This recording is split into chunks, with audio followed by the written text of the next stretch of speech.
There's a strange moment before desire takes form, a silence that hums between two souls, as if the universe itself holds its breath.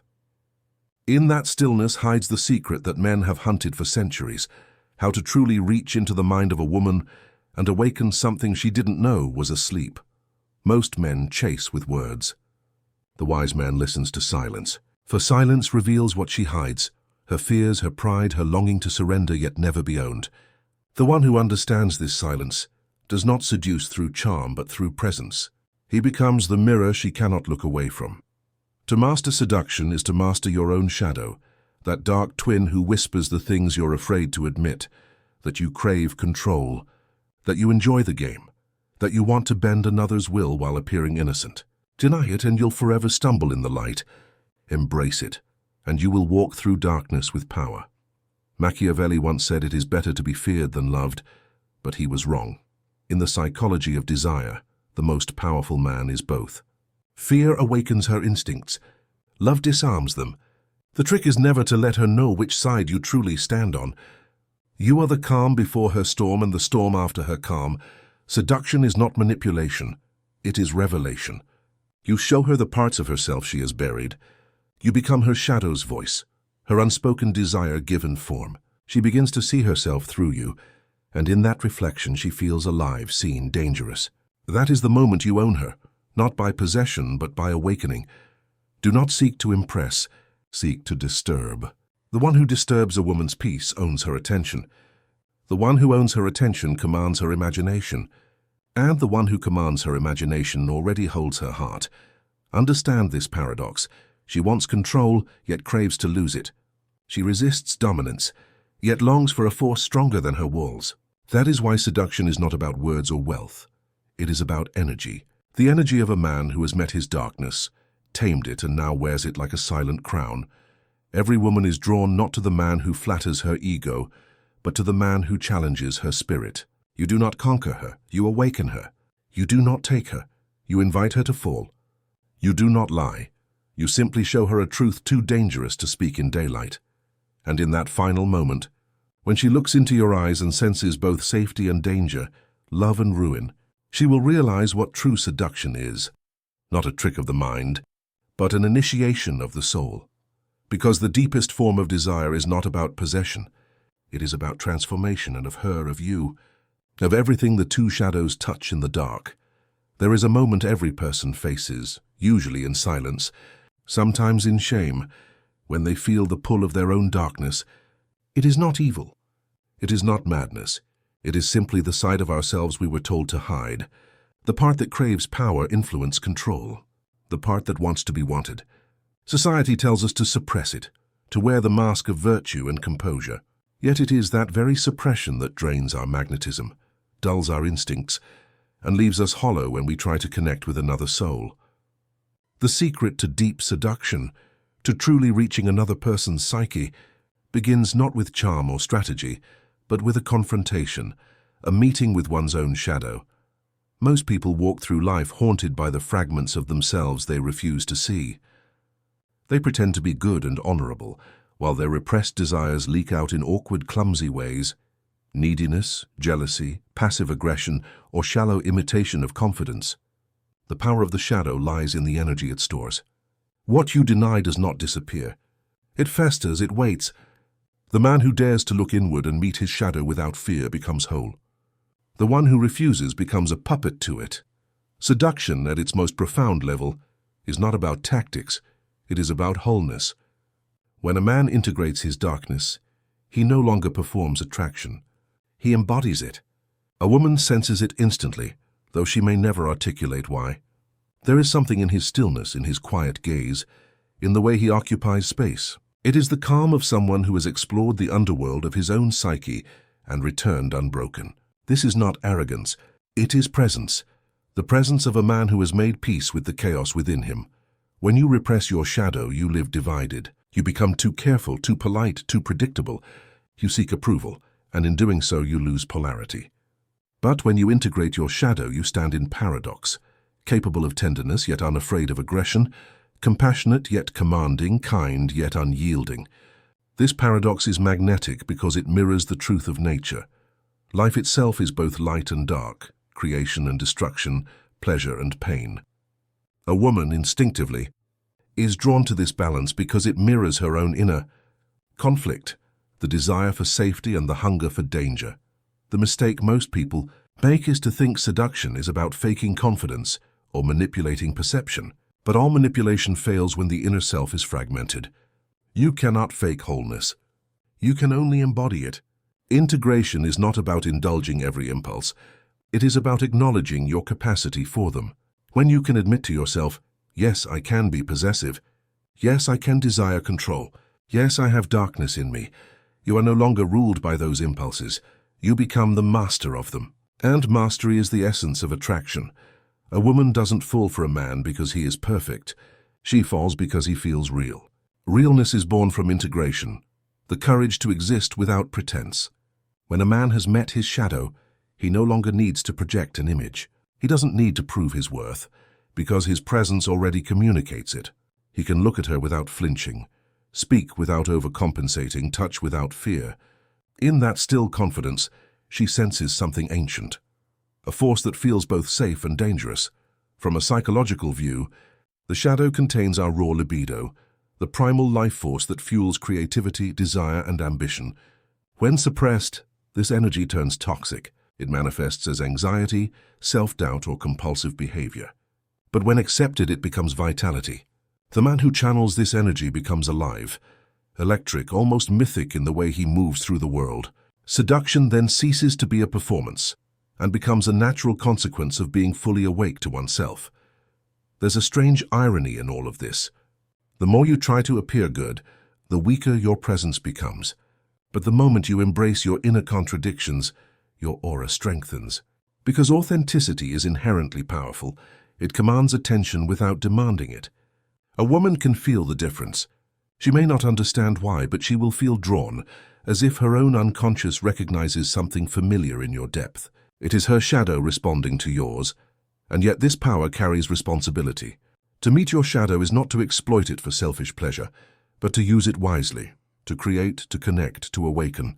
When you awaken the primal energy within you, you also awaken it in others. That's the real danger and the real beauty of dark psychology. It is not about control but transformation. You are not here to manipulate another person into submission. You are here to lead both of you into greater self-awareness through the fire of attraction. The journey into the shadow is not easy. It requires stripping away illusions, the comforting lies that you are purely good, or that your desires make you unworthy. It requires brutal honesty and courage to sit in your own darkness without judgment. But once you do, the fear dissolves, and what remains is clarity, a strength that no mask can replicate. In the end, the most seductive thing about a person is not their beauty, wealth, or charm. It is their completeness, the wholeness that comes from having faced their own darkness and returned with light in their hands. When you meet your shadow, you stop searching for permission to be powerful. You simply are. And that is the paradox that every true seducer must understand. To master others, you must first master yourself. To awaken desire in another, you must first awaken it within your own depths. Influence begins long before words are spoken. It begins in the silent exchange of energy between two minds, one leading, the other following, though neither fully aware of who is doing which. This is the essence of Machiavellian awareness in seduction, the ability to perceive the hidden levers of another's psyche and to move them not by force, but by understanding. It is not cruelty nor deceit. It is the refined art of seeing clearly, of recognizing the emotional architecture of another person and gently guiding it, while remaining invisible in the act. Most people believe influence is about persuasion, about convincing someone to see things your way. But in reality, the deepest influence happens when the other believes the movement was their own idea. In love, in desire, in attraction, this is the psychological current that flows beneath the surface, the invisible pull that makes someone feel inexplicably drawn to you as if by fate. Yet it is not fate. It is awareness. To embody Machiavellian awareness is to master perception. You must see what others do not see. The small hesitations, the flicker of eyes, the changes in tone that reveal the subconscious language of attraction. You are no longer reacting to appearances. You are reading patterns. In that moment, you begin to realize that human behavior is not random. It is predictable, ruled by deep emotional needs and fears. A woman, like any human being, carries unspoken scripts: the desire to feel chosen, the fear of being replaced, the hunger to be seen beyond appearances.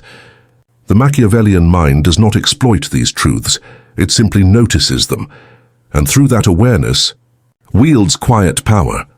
This power comes from emotional detachment, not the coldness of indifference, but the clarity of observation. The person who is ruled by desire cannot lead. He is reactive, consumed by the very energy he seeks to command. But the one who can desire deeply and still observe calmly becomes magnetic. He becomes the eye of the storm, calm, controlled, while everything around him moves with intensity. In that calm, others feel a strange pull, a sense of trust mixed with danger. They sense authority without domination, mystery without manipulation. The psychological dynamic at play here is ancient. It is the archetype of the strategist, the one who moves unseen, shaping outcomes through insight rather than brute force. Every gesture, every silence, every glance becomes intentional. You do not seek to impress. You seek to evoke. You do not explain. You imply. The moment a woman begins to wonder what you mean, what you feel, what you want, she is already moving within your field of influence. Curiosity is the first doorway of seduction. You open it not with words, but with restraint. Machiavellian awareness in seduction also requires understanding the subtle exchange of power. Most men give away power too easily. They reveal intentions too soon. They seek validation too openly. They chase what should be magnetized. But true influence comes from inversion, by letting the other person project their desires onto you. When a woman feels that she is the one discovering you, rather than being pursued, she experiences freedom. And in that freedom, she willingly binds herself to your mystery. This is not deceit, it is the psychology of tension. Every great seduction is built upon it. From a deeper psychological perspective, this awareness emerges from self-mastery. You cannot perceive others clearly until you have perceived yourself clearly. The Machiavellian mind at its highest form is not manipulative, it is lucid. It sees motives without judgment, emotions without confusion. When you can understand your own impulses, your hunger for approval, your fear of rejection, your need to control, you begin to see the same mechanisms in others. And once you see them, you no longer react to them. You guide them. This is why emotional intelligence and Machiavellian strategy are not opposites. They are two sides of the same coin. Emotional intelligence allows empathy. Machiavellian awareness gives it precision.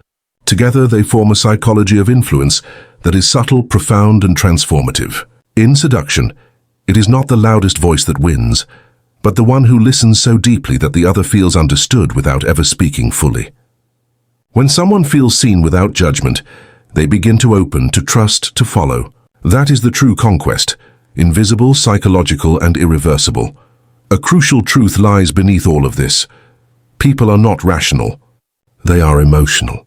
You can argue with logic, but you can only move someone with feeling. Machiavellian awareness teaches you to work with this truth instead of against it. You learn to sense which emotions guide their decisions: fear, pride, desire, curiosity, and then you align your energy to those emotions rather than resisting them. You become like a river carving through stone, soft yet unstoppable. However, awareness without ethics becomes corruption. The goal is not to manipulate others into submission, but to awaken a deeper exchange of consciousness. When used with integrity, this understanding can elevate both people. It can create encounters charged with meaning, attraction, and self-discovery. Influence in its purest form is not domination. It is guidance. You do not control another. You reveal what is already in them. To practice this level of awareness, you must cultivate stillness. Most people speak to be heard. Few listen to understand. But if you can be silent long enough, others will show you who they are. In their pauses, in their laughter, in their discomfort, the truth of their psyche unfolds. And once you see it, the path to connection becomes clear. Machiavellian awareness, then, is not darkness, it is clarity. It is the art of reading the world without illusion, and acting not out of impulse but understanding. It teaches you to move with intent, to speak with weight, and to shape reality through perception. When you embody this awareness, you no longer chase, you attract. You no longer beg for attention, you command it. And when you finally reach that point, you realize that true influence is not about power over others, but power over yourself. Every act of true seduction begins with reflection. Not the reflection you see in a mirror, but the reflection that exists in another's eyes, the way someone perceives themselves in your presence. Attraction, at its deepest level, is not about who you are, but about who they become when they are with you. This is the essence of the mirror principle. The ability to reflect another's inner world so precisely that they feel both recognized and revealed. People are not seeking partners as much as they are seeking mirrors, someone who reflects back the image they secretly long to see.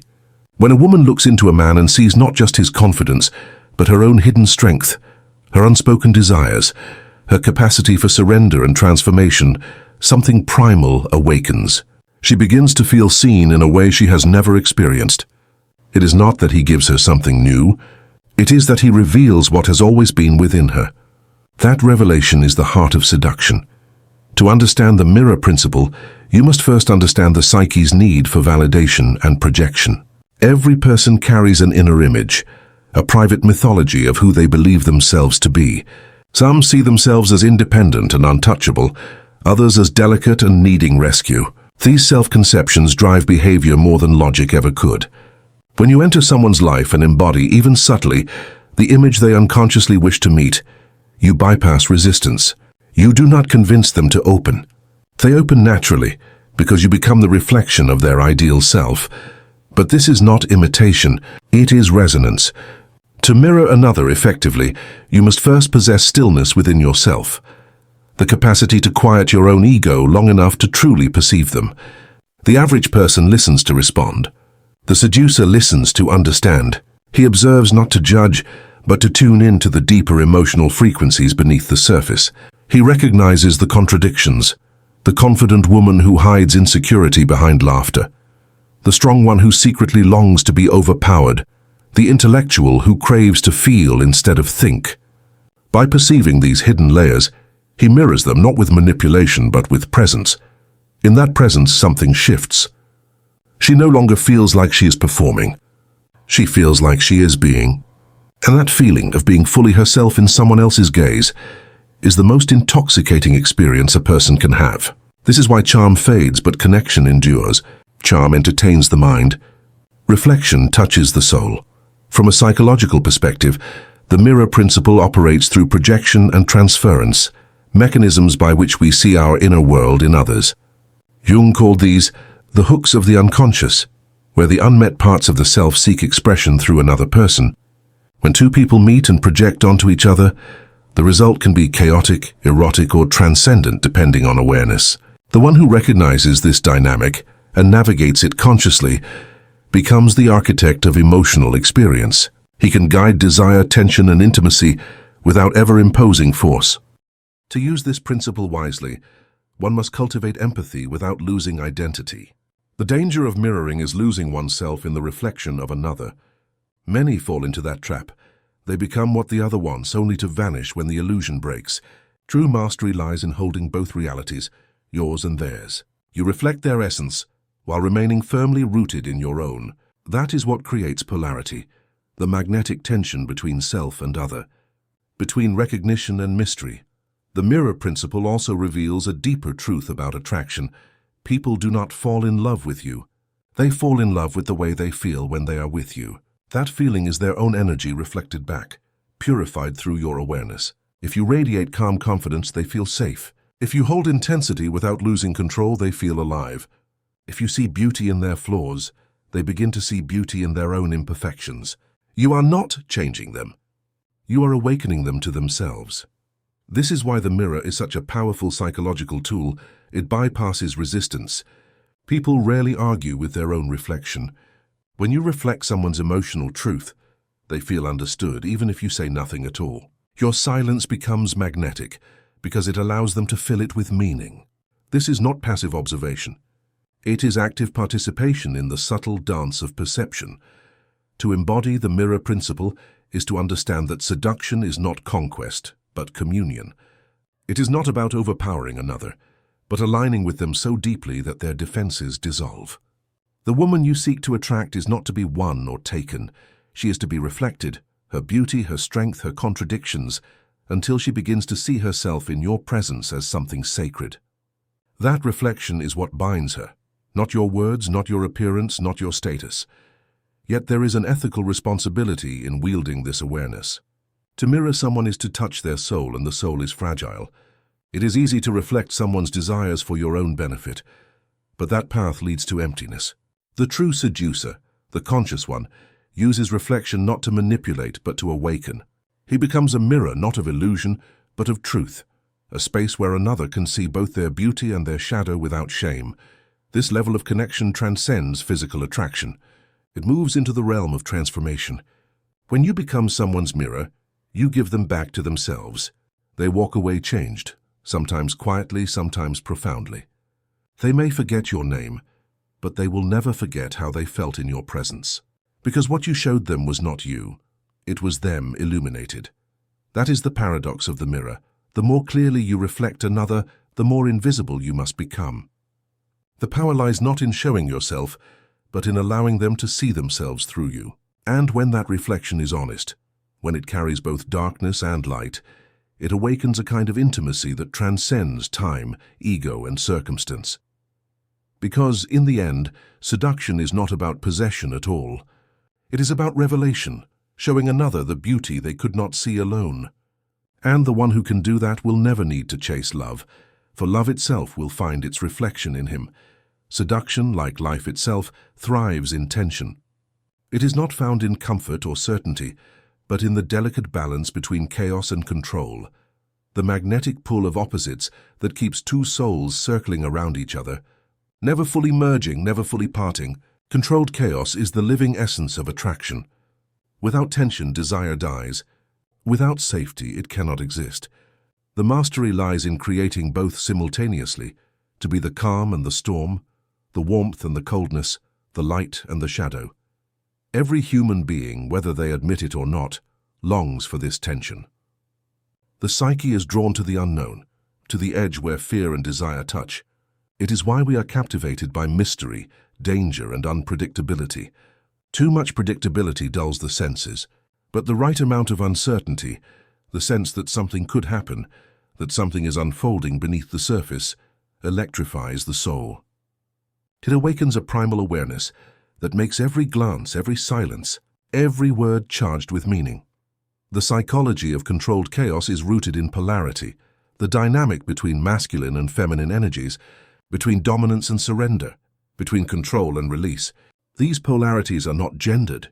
They are archetypal forces that exist in everyone. One represents structure, direction, and clarity.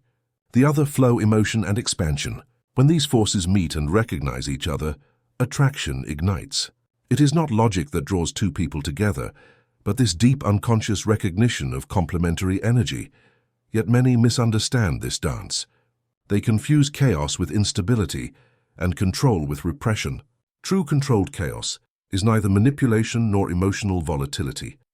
It is the conscious use of tension as an art form. It means allowing uncertainty to exist without trying to fix it, allowing mystery to breathe without destroying it through overexposure. It means being comfortable enough with your own emotional depth that you can bring another person into it, not to lose them, but to awaken them. A woman's psyche, like any soul, is drawn toward the edge, toward the man who can make her feel safe enough to let go, yet unpredictable enough to keep her spirit alive. If she feels only safety, she will feel protected but uninspired. If she feels only danger, she will be thrilled but eventually flee. The power lies in oscillation, the rhythm of approach and withdrawal, openness and reserve, passion and silence. When this rhythm is mastered, every interaction becomes alive with anticipation.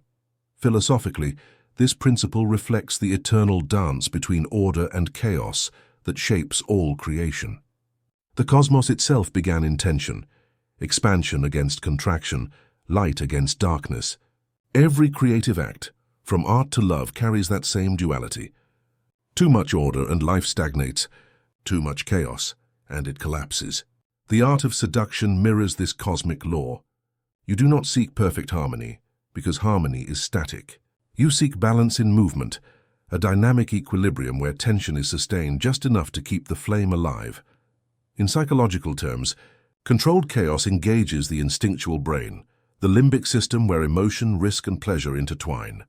When tension rises, adrenaline and dopamine surge, heightening perception and emotion. That is why the unknown feels so intoxicating, but it is also why this power must be handled consciously. To create tension responsibly, you must first be anchored within yourself. The ungrounded use of chaos leads to confusion. The grounded use of it leads to transformation. This is what makes the truly magnetic individual so rare. They know when to reveal and when to conceal, when to approach and when to withdraw. They understand that intimacy is not built by constant availability, but by rhythm, by knowing that absence can intensify presence. Every silence, every pause becomes part of the seduction. You do not fill the space. You let the space work for you. The deeper reason this works is that human desire is tied to imagination. When everything is known, imagination dies. The unknown keeps the mind engaged. It invites projection. By holding just enough back, you allow another's curiosity to do the work for you. They begin to imagine, to wonder, to fill in the gaps with fantasy. This is not deceit. It is participation in the creative psychology of attraction. Controlled chaos also requires emotional honesty. It is not about playing games, but about allowing genuine unpredictability, the truth that human emotion is alive, shifting, and real. When you are authentic, when you allow both your vulnerability and your power to coexist, you create an atmosphere that feels raw and compelling. People crave that kind of aliveness because it breaks through the numbness of everyday routine. It reminds them that they can still feel deeply. From a spiritual standpoint, controlled chaos is the path to awakening through relationship. Every encounter becomes a mirror of your own inner balance. How much uncertainty you can hold, how much passion you can channel without losing your center. The goal is not to dominate another person's emotions, but to harmonize with them, to create a shared field of energy where both grow through the experience of tension. When two people enter that field consciously, desire becomes sacred. It transforms from manipulation into mutual revelation, and yet few dare to dance at that edge because it demands presence. It demands that you stay awake inside the intensity, that you do not hide behind predictability or control. But that is precisely where life and seduction become transcendent.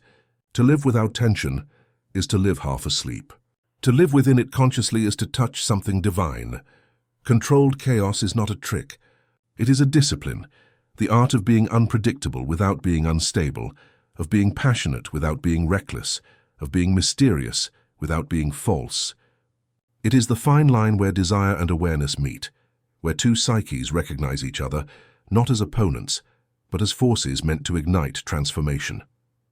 Because in the end, tension is not the enemy of love. It is its heartbeat. Without it, passion fades, curiosity dies, and the soul sleeps. But when you learn to hold that tension, to breathe within it, to guide it, to let it unfold without fear, you stop chasing connection and start creating it. Every true act of seduction ends not in possession but in transformation. The final aim is not to conquer another body, but to awaken another soul, and in doing so to awaken your own. To see seduction only as a pursuit of pleasure or conquest is to remain on the surface of a vast ocean. Its deeper current is spiritual, psychological, and existential. It is the meeting point of two energies, two unconscious worlds, seeking wholeness through one another. When a man or woman enters into the realm of desire consciously, they begin to understand that attraction is a mirror of the psyche's longing for integration. We are all born incomplete, divided between light and shadow, mind and instinct, masculine and feminine. Every encounter becomes an opportunity to reunite these forces. The sexual is not separate from the spiritual. It is its rawest expression. The moment of attraction, when understood through awareness, is a sacred moment of recognition. Something in the other calls forth something sleeping in you. That is why the ultimate seduction is not about power over another, but power within yourself. Power in this sense is not dominance.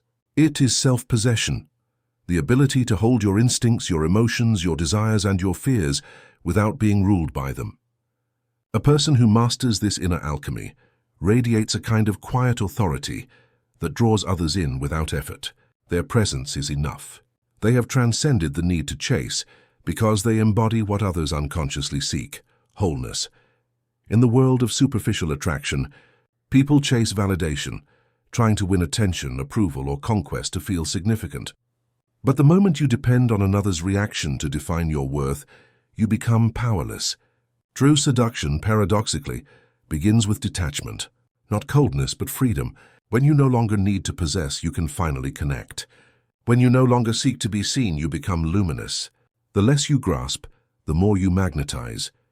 This is the transformation Machiavelli never spoke of, but one that psychology reveals. The shift from manipulation to mastery, from lust to awareness.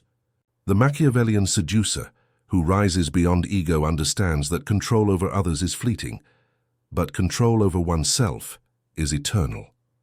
Once you master your inner world, your impulses, your moods, your projections, you no longer enter relationships out of hunger. You enter them out of fullness, and that fullness is intoxicating. The psychological depth of seduction lies in how it exposes your relationship with power. Most people either abuse it or fear it, but the mature mind understands that power is not to be rejected. It is to be refined. The instinct to influence, to attract, to be desired is not immoral. It is archetypal. It is part of life's drive to expand, to merge, to create. The danger lies only when this instinct serves the ego rather than the soul. When it serves the ego, it becomes manipulation. When it serves the soul, it becomes transformation. To seduce in its highest form, then, is to awaken another person to their own capacity for feeling, for surrender, for transcendence. You become a catalyst, not the destination, but the spark. When you look at someone not as an object to be conquered, but as a being capable of awakening through your encounter, you elevate the entire experience. You move from the animal to the divine without ever abandoning either. That is the balance of true mastery, to be fully human yet profoundly aware. This transformation demands courage because it requires vulnerability.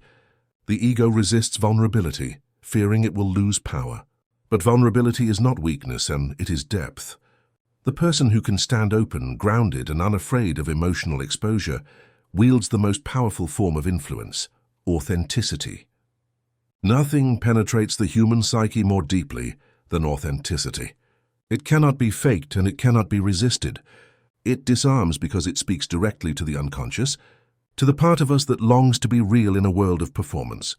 Philosophically, this journey mirrors the process of individuation, the integration of all parts of the self into a unified whole. Every meaningful connection serves as a mirror, revealing what we have yet to accept within ourselves.